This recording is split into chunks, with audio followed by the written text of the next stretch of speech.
श्री राधे राधे। जय जय श्री कुंज बिहारी, जय जय श्री हरिदास। हरे कृष्ण। दोस्तों, यूँ तो हम सब जानते हैं कि वृंदावन में स्थित श्री बांके बिहारी जी मंदिर में नित्य प्रतिदिन कुछ न कुछ अलौकिक घटना तो घटती ही है।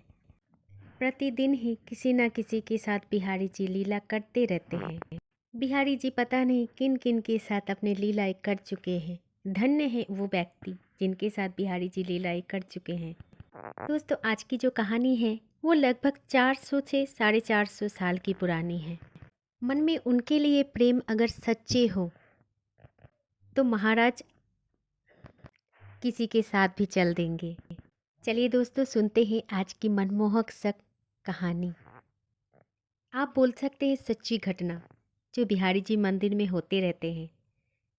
दोस्तों, आज की जो घटना है लगभग 400 साल पुरानी है। एक दिन एक वृद्ध महिला वृंदावन की श्री बिहारी जी मंदिर में बिहारी जी के दर्शन के लिए पहुंची।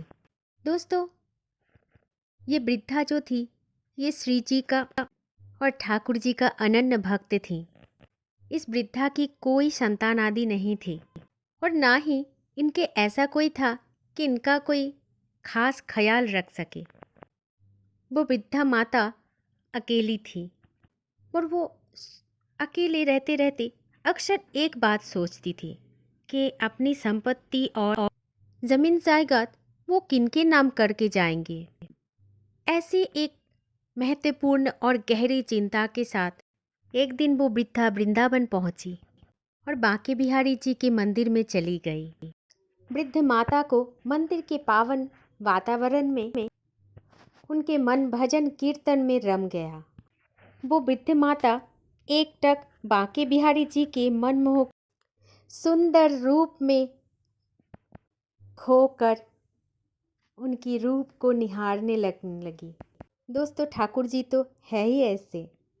उनके नयन में जो एक बार नयन डाल के देखे तो वो उनके ही होकर रह जाते हैं। ठाकुर जी की भोली सूरत और उनकी निर्मल आंखें वो वृद्ध माता के मन में एक गहरी छाप छोड़ गई। घंटों तक वो वृद्ध माता वहीं पर बैठी रही और उनकी नज़रों में केवल बांके बिहारी जी का मनमोहक रूप को ही दर्शन करती रही।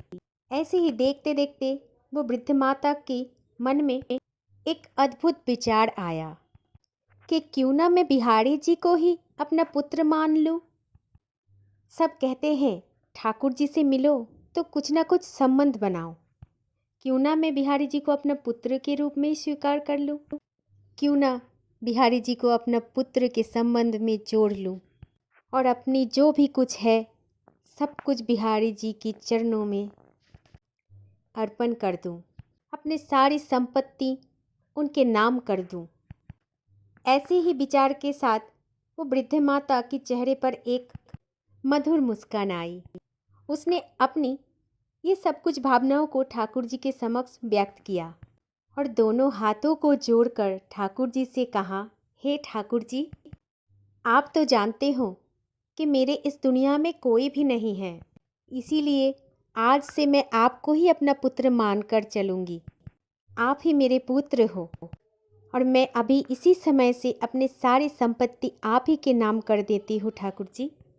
ये सब कुछ कहते हुए वो वृद्ध महिला मंदिर से चली गई। जब वो वृद्ध माता मंदिर से बाहर जा रही थी तभी एक चमत्कार हुआ। जैसे ही वृद्ध महिला मंदिर के बाहर जाने के लिए मुड़ी तब बांके बिहारी जी अपने स्वरूप में आ गए और बिहारी जी ने मंदिर में अपना स्थान भी छोड़ दिया और बिहारी जी उस वृद्ध माता के पीछे पीछे चलने लगे। मंदिर के पुजारियों और वह उपस्थित सारे भक्तों ने जब ये दृश्य देखा तो सभी एकदम से हैरान हो गए।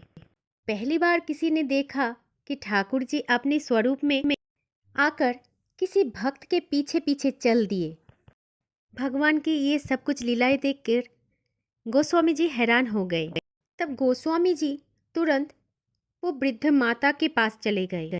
वो वृद्ध माता से हाथ जोड़कर गोस्वामी जी ने पूछा, माई, आपने ऐसा कौन सा पुण्य किया है जो स्वयं ठाकुर जी आपके पीछे पीछे ही चल दिए? फिर वृद्ध माता ने गोस्वामी जी से अपनी पूरी कहानी सुनाई। उसने ये भी बताया कि कैसे उसने बांके बिहारी जी को अपने पुत्र मानकर उनकी सारी संपत्ति उनके नाम करने का निश्चय किया था। तब गोस्वामी जी ये सब कुछ सुनकर समझ गया कि बिहारी जी तो उस वृद्ध महिला की मातृत्व तथा प्रेम और निश्चल भक्ति से प्रसन्न हो गए। दोस्तों, बांके बिहारी जी तो किसी नटखट बालक की तरह उस वृद्ध माता के पीछे पीछे चल रहा था, जैसे कोई छोटा बच्चा अपनी माँ के पीछे पीछे चल रहा। जितने मंदिर में भक्त थी और पुजारी थे, सभी ये सब कुछ चमत्कार देखकर हतबिंब हो गए थे। उन सब भक्तों ने तुरंत भगवान के चरणों में अपने हाथ जोड़कर विनती की कि हे प्रभु, कृपया करके आप अपने स्थान पर लौट आइए। प्रभु, कृपया करके आप इस मंदिर की मर्यादा का ध्यान भी रखिए। हम आपकी लीला समझते हैं प्रभु। कृपया करके प्रभु आप अपने सिंहासन पर विराजिए।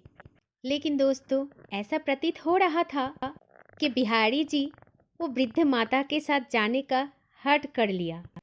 सब भक्तों के बहुत मनाने और विनती करने पर भी सिर्फ और सिर्फ वृद्ध माता के कहने पर बिहारी जी ने अपना स्थान ग्रहण किया और वापस अपनी मंदिर की स्वरूप में विराजमान हो गए।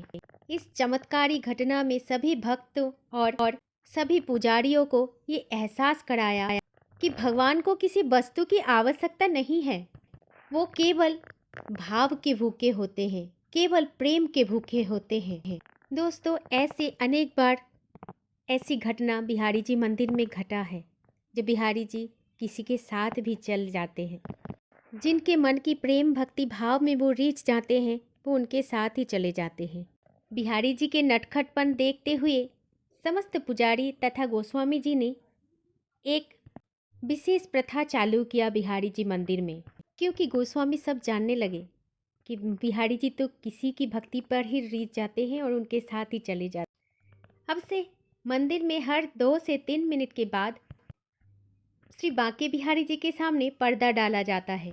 दोस्तों, ऐसा इसीलिए किया जाता है ताकि भक्त एकटक ठाकुर जी को ना देख सके, क्योंकि ऐसा माना जाता है कि अगर कोई भक्त अपने मन की समस्त प्रेम और भक्ति से भरकर लगातार श्री बांके बिहारी जी को देखते रहेगा, तो ठाकुर जी भी उसके साथ जाने का हठ कर सकते हैं। ऐसे करके ही श्री बांके बिहारी जी लीलाएं करते हैं, क्योंकि वो तो बहुत नटखट बालक है। उनसे सांसारिक चीज़ें मांगना नहीं चाहिए, उनसे बस उनको ही मांगना चाहिए, उनकी भक्ति को मांगना चाहिए, तो फिर जीवन सुंदर से सुंदरमय हो जाएगा। प्रेम से बोलिए श्री राधे राधे। जय श्री कुंज बिहारी, जय जय श्री हरिदास। हरे कृष्ण।